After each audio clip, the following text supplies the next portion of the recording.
Good afternoon. Council is convened for council time Wednesday, August 20th, 2025. We'll start with council roll call. Counselor Young, Here. Counselor Belcott, Present. Counselor Fuentes, Here. Counselor Little, Here. and Chair Marshall. Here. Thank you. Are there any amendments to the agenda? Yes, under item 9, executive sessions. So I'm going to remove the two that are on there, 9.1 and 9.2, and I'm going to add two. The two are pending litigation for 15 minutes, no after action. So a total of 30 minutes. Okay. Is there RCW? It's the same one that's on your agenda. Okay. Thank Great. you. Thank you. All right. On to public comment. Is there anyone? I'll make my statement about appropriate comments. There's one online. Okay, I'll go ahead and make my statement. Just so everyone knows, persons addressing the council will not make statements or remarks that concern private activities, lifestyles, or beliefs of others, including individual county employees or elected officials, topics unrelated to the business of the county, or professional duties and performance of county employees.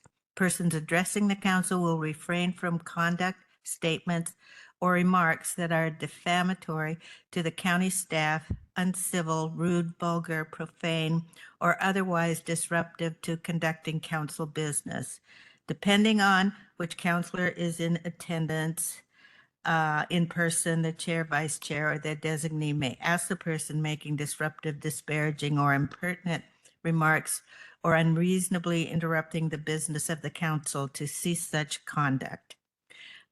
With that, and just a reminder that at our last council time, the council agreed that for public comments, commenting on the minutes should just be restricted to if there are any corrections to the minutes.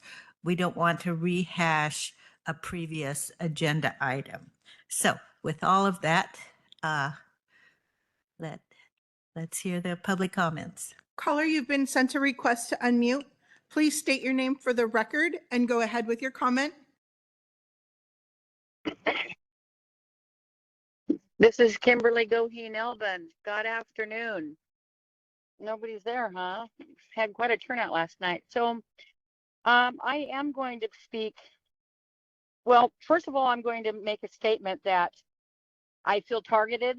Once the chair found out I was on the phone, Okay, she read that. Otherwise, you wouldn't have. you should keep your And I'm comments going to to be speaking agenda on items on the 7, council time which is agenda. the work session request Okay, thank you. on your public works and your planned parks and land management. So for quite a while, I've been stating that if there's ever a next, and retired Chair Medvedev said there will be another pandemic, we do not want our parks and nature or land areas shut down. I'm hoping that there'll be people enough to know that you know that for a stable lifestyle and for mental health, we need our parks and recreation. I'm not saying necessarily maybe boating or anything like that, but we need our land. That pertains a little bit to the workshop that was held on today that mentioned parks, that parks are actually related to housing. I don't think that, certainly I don't want all this housing that's going on, because I believe we're moving in people that are socialist in nature here to our sanctuary state. But when they do move here, I don't see a lot of parks being built either. So I do have a problem with that. I also think that with our parks and nature and lands, that we need to plant more fruit trees, more trees that sustain life for the human.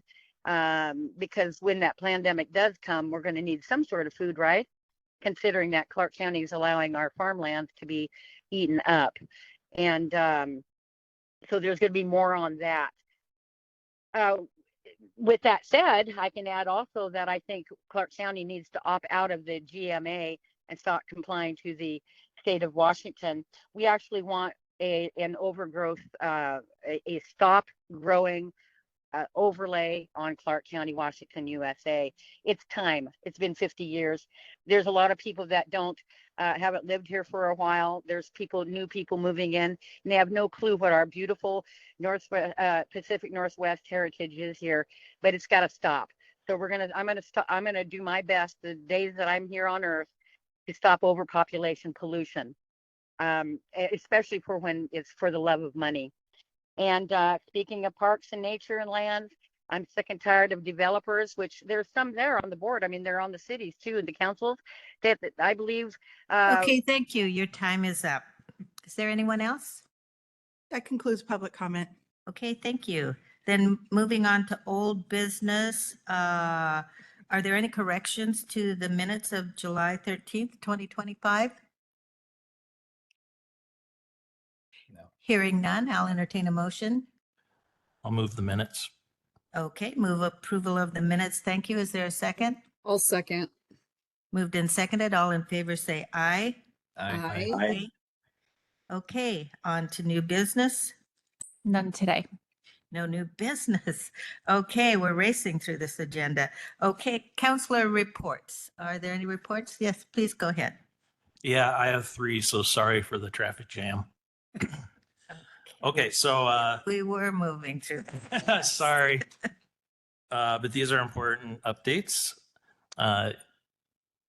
Chair and I had a wonderful tour of the East Fork Lewis Restoration Project on Friday, and we saw that the pits had been filled, woody debris had been put in the floodplain, the area had been, the braided channels are back, and so it's almost ready for the fall and winter rains, which will flood the area and bring it back to a more natural state. So that was really nice to see.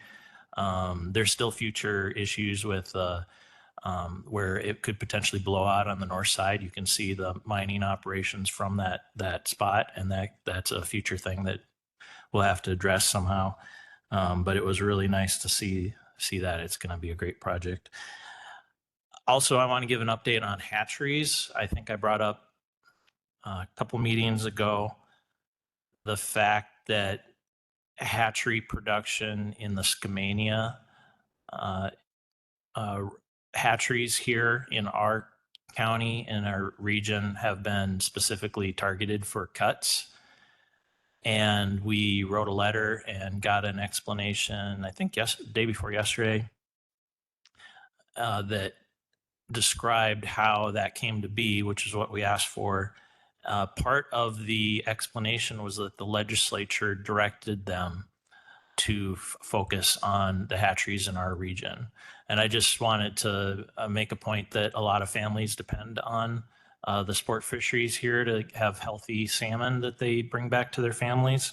And so I'm hoping that we can bring this up as a high priority for the legislature delegation that we meet this fall to try to bring back some of those funding sources so we don't have to mothball or close the hatcheries, unless, of course, as the chair had pointed out, there are scientific needs to reduce them.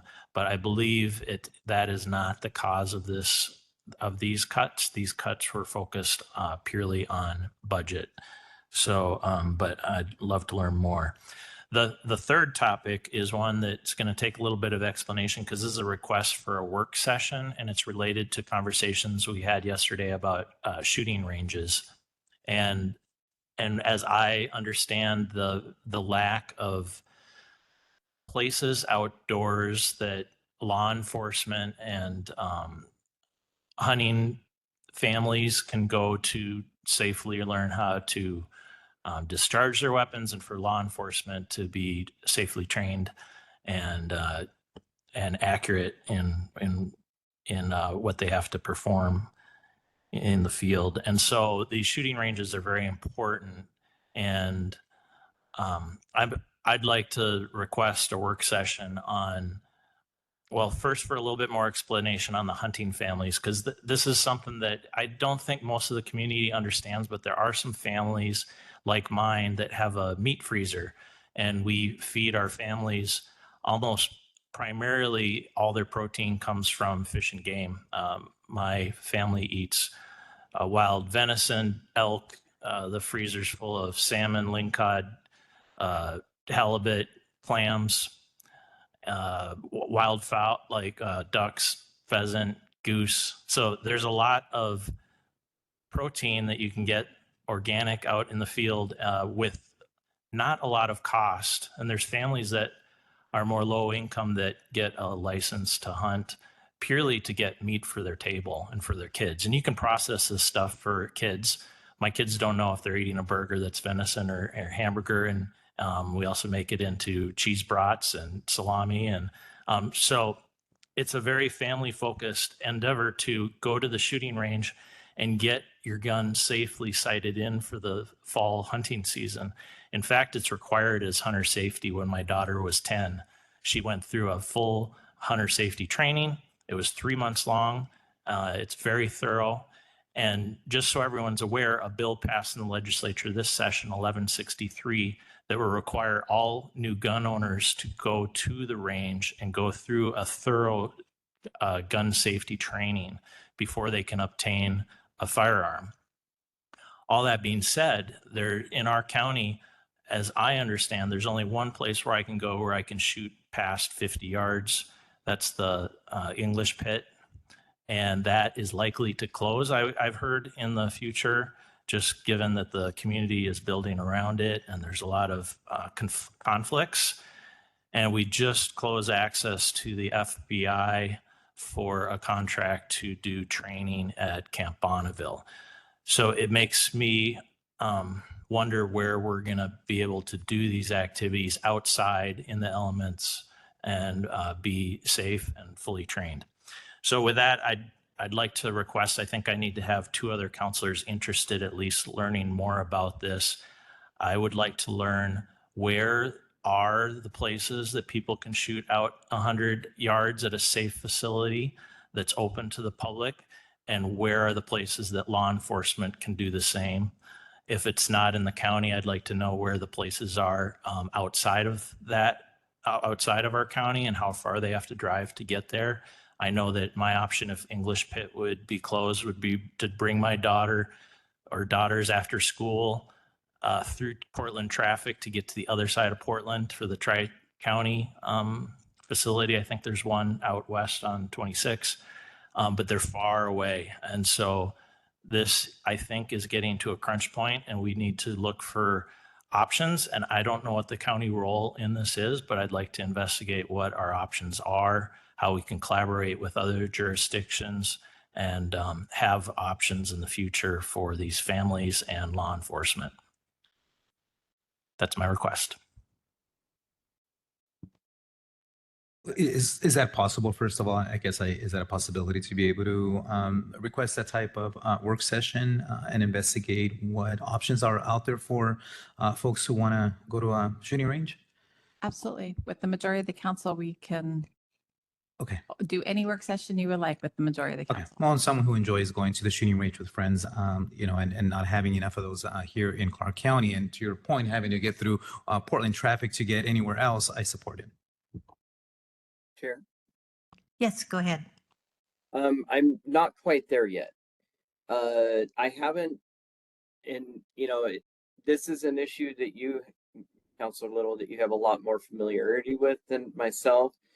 But I would be up to, at this point, kind of getting a briefing from staff, not necessarily work session, but I want to try to understand the correlation of us going through this and the need for the public to be, what I'm saying is, I would like to establish, first of all, that this is a food source potentially for people that are low income. If that is accurate, then I think it is a conversation worthwhile having. But if that correlation is not there, I just don't quite see the need for us to spend staff time on this, because it really is, for the most part, it's a private industry that we're talking about with shooting ranges. I don't think that, aside from law enforcement, government's not usually involved in that at all. So again, just being not very familiar with this particular issue, were my initial thoughts. Feel free to respond to that, Councilor Little. And then I'd be supportive of kind of an initial kind of fact gathering from from staff prior to approving a work session, unless you have some comments that would change my thought pattern on that. Councillor Belcott, did you have an opinion on this? Yes, my family hunts and fishes as well. And my husband and I own firearms, and I was wondering the same thing. Where are we going to qualify if the English pit closes? And since we've now, the council eliminated the FBI contract at Camp Bonneville, I think it's probably a good idea to do some research. Especially last night, it was mentioned that possibly looking at CCSO out at Camp Bonneville and moving them somewhere else. So I think we should be fact finding. I think that's a great idea. Thanks for bringing that up, Councilor Little. What is the status of the English pit? We haven't, so we own that pit. We have a contract there that was recently approved by council within the last 6 months, year. But I can't tell you exact, but there is building going around there that it's very close to commercial and residential people. So I know that there are long-term plans for that area, parts of that area to be developed, which is one of the reasons why the sheriff's office had moved to Camp Bonneville. Okay. So anticipating there'll be conflicts there as additional development happens. I would anticipate that, considering Yep. the feedback that you get now in a more rural setting. Right. Thank you. So it appears that there's 3 that would be interested. So 2, does it just take 2? There's 3. And just to clarify, the Camp Bonneville has not been open to the public as a shooting range. So, and the decision yesterday was strictly related to the FBI, and I think out of concern for public safety and securing the site for the public safety. Okay, so there you go. Related to, I just want to comment on the hatchery issue. I think related to that, it would be worthwhile. I think it was over a year ago, we had Steve Manlow from the Lower Columbia Fish Recovery Board come and do a presentation about the status of wild salmon recovery. And I do think that it would, because hatchery is a complicated issue, that it would be worthwhile for the council, if we're going to be taking any positions on legislation, we better understand the pros and cons related to hatchery and the recovery of wild fish in Clark County. So, maybe we invite Steve Manlow to come back or have a panel or something. Maybe that's another work session we could have related to the hatchery issue and wild salmon recovery. Yeah, I would support that. I think let's put a little bit of thought in how we would structure that, because there's so many issues that they're working on to promote salmon, and it's not just about the hatchery versus wild debate. So we'd want to bring in experts on all sorts of things, and we'd learn a lot, I think, from that. Yeah, absolutely. Is there someone else that would be interested in that discussion? Okay, we have a third. We have Chair. a fourth. Yes, please go ahead. I would just add, regarding this issue, I did read that letter, and I think, I still feel like we were unfairly targeted, but it's not by Fish and Wildlife, it was by the state legislature. So I would be in favor of advocating for more balanced level of cuts that's not specifically only to the area that we are down here. I mean, there should be other areas of the state that should be contributing to that budget shortfall, and not just us. So, yeah, I believe in fair treatment. I don't feel like we've gotten that up to this point. Yeah, as I recall the letter, it was the directive was given to Fish and Wildlife to cut. And I think within the agency, they determined, you know, in a bad scenario, which was the least harmful. That was my understanding. Maybe I misunderstood it. I thought that they had specified specifically that the state legislature had directed in this area to make those cuts. I thought it was related to a dollar amount and that the agency made that, but I'd have to go back and read that Yeah. letter. I could be Oh, wrong. here's Jordan though, popping up. So maybe he can help us out. Hey, counselors. Yes, for the record, Jordan Bogey, policy analyst. Just to clarify on that response letter from Fish and Wildlife, it was funding cuts specific not just to Skamania, but to the Skamania and Tuttle hatcheries, and so they ended up making the choice about Skamania, but the cuts were targeted in Southwest Washington to those two particular rivers. And then it sounds like Fish and Wildlife then, out of basically the limited options that they had out of that, then chose to make the cuts to the Skamania hatcheries. Okay, sounds like we're both right. Yeah, and the Toutle flows into the Cowlitz. It's just north of us. Right. Okay, so I think there were three of us that wanted to pursue learning more, and I think maybe, I know we've got a busy schedule. Very busy, very busy, and it's getting, I mean, we're Busier getting every busier moment. because we are in budget season. Right. So can this one be done a little bit further out as we get closer to the legislative session? Is that acceptable? I think we'll be busy right up through the budget. And so are you talking about January? Can we do this in January? I think we could do it in January. Yeah, I think so. I mean, I still think we got a response that is concerning, that we've been targeted, so we can still have that conversation with legislators that we'd like to have more equitable treatment among hatcheries and perhaps restore some of those fisheries that families depend on for their food. Thank you very much for bringing up that families and the hunting, fishing community that rely on it. Some great protein there.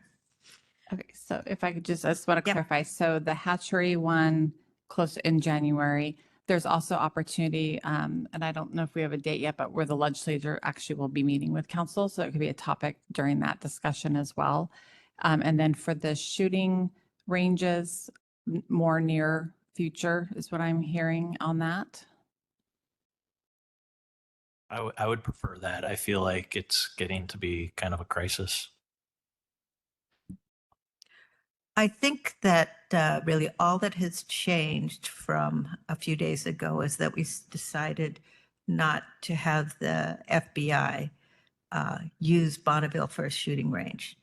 But I agree that the options for shooting ranges have narrowed, but there may be more out there than we're aware of. I know there's one out by Larch Mountain. I don't know if it's private or who uses that, but it'd be That good might to be know. Clark. Is that the Clark Rifles? Could be Is that one's I learned was private? private. Yeah. Okay. All right. So there's a sentiment to do it sooner than later. Okay, so I've been saying this with some of our staff on the smaller items, is to try to keep it like 15 minutes, just so that we can fit in 3 to 4 on a Wednesday morning. If we need to do any special meetings, I'll communicate with you ahead of time. Thanks. And I'm thinking this one wouldn't take, I mean, the planning for what role we might want to take as far as identifying future shooting ranges, that will take some time, but just to get a status of what's available now, what's private, what's public, what the needs might be on the horizon, that would be, I think we could do that pretty quickly. Yeah, and just what our role might be in the process. Thank you. Great. I think we've got that defined pretty well. Other council reports? Chair, Yes, go ahead. I don't have a report, but what I was asking for, I was out of town, unable to attend and have adequate signal to join the meeting, but I was hoping for a quick report on the CTRAN meeting that took place. Okay, a quick report. Well, it was, I think not the C-Tran board itself, but the committee that makes up the makeup of the C-Tran board. That group met. There was a recommendation to go back to the state and ask if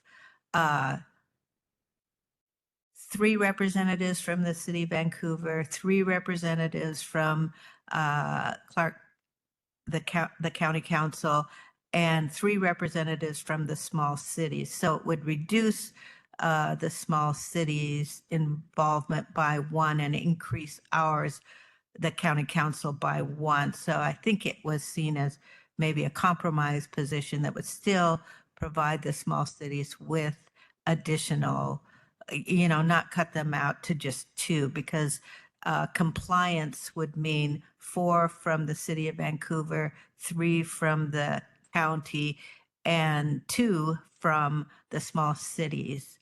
I see your hand, Councillor Belcott. So that's what was forwarded to the state to see if that would constitute proportionality. We're not sure if they will agree to that. And then a subsequent meeting was set up. I don't know, Councillor Belcott, maybe you can remember exactly when that was. So that would enable us to meet again, so that if that was not seen as compliant, we would have the opportunity to revise and bring something back to the C-Tran board in time to meet the October 1 compliance deadline and not suffer any threat of loss of grants. Go ahead, Councillor Belcott. Oh, I was just gonna add, Chair, that that meeting is posted online and CDTV records it, so you can watch it back for any constituents that are asking about it. And there was several articles in local publications that covered it as well, that summarized it pretty well. So that's out there for everyone to see as well. And I Thank you. believe the special meeting was set up on either, I'm looking at my calendar, September 2nd or 3rd in the evening if we needed another meeting. The 3rd. The 3rd, right. Okay, thank you. Thank you for that. And there was some good deliberations for a good amount of time, so it might be worth checking that out as well. So thanks for your question. Thank you. You bet. I have a council report. I had the opportunity to participate in the canvassing board this week to validate the election. And I just want to say that the reports from the staff is that they were 30% more efficient, I think in large part because they have additional space to work in. And this election, and I don't know if it has happened in the past, but is considered a perfect election, just administratively, that at every step, everything was accounted for. So kudos to the election staff for that. Okay, no other council reports? Then moving on, work session requests. I think we've already had a couple of work session requests. Are there, and there's one more related to the draft 26 to 31 capital plan. Yes, so this is, again, as I mentioned, I think last week, these are our budget, in preparation for a budget. These have to be approved before the budget. These are key policy decisions that council makes that determines what that plan will look like moving forward. So it is the Parks and Nature Lands Capital Improvement Plan, as well as amendments to the Parks, Recreation, and Open Space or PROS plan. So it's just to provide some initial thoughts, feedback, and then get council's initial direction. And then that will come back to you in a public hearing before the annual budget process. Great. So thumbs up on that. I think thumbs up all around. That sounds good. Do we know when that might occur? No, we'll have it on your calendars probably today, though. If you look on your Wednesday calendars, they're all on there, everything that's being scheduled, but it'll, what was their request? Okay, so they're asking for the beginning of October, but we'll have to look at other items that are already on there. I know there's a lot of juggling going on, so thanks for that. Okay, moving on to policy updates, Jordan. None today, counselors, but there will be several next week, so you can look forward to that. Okay, thanks for the heads up on that. We'll brace ourselves. Okay, now executive sessions. We have 2 executive sessions pending litigation, RCW 42.30.110, paren 1, paren little I, for 15 minutes. And the other one, same RCW pending litigation for 15 minutes. So for a total of 30 minutes, that would bring us to 2:05. Okay.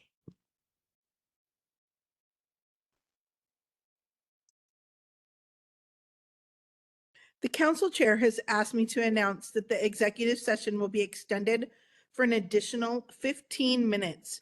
An open session will reconvene at 2:20. Thank you.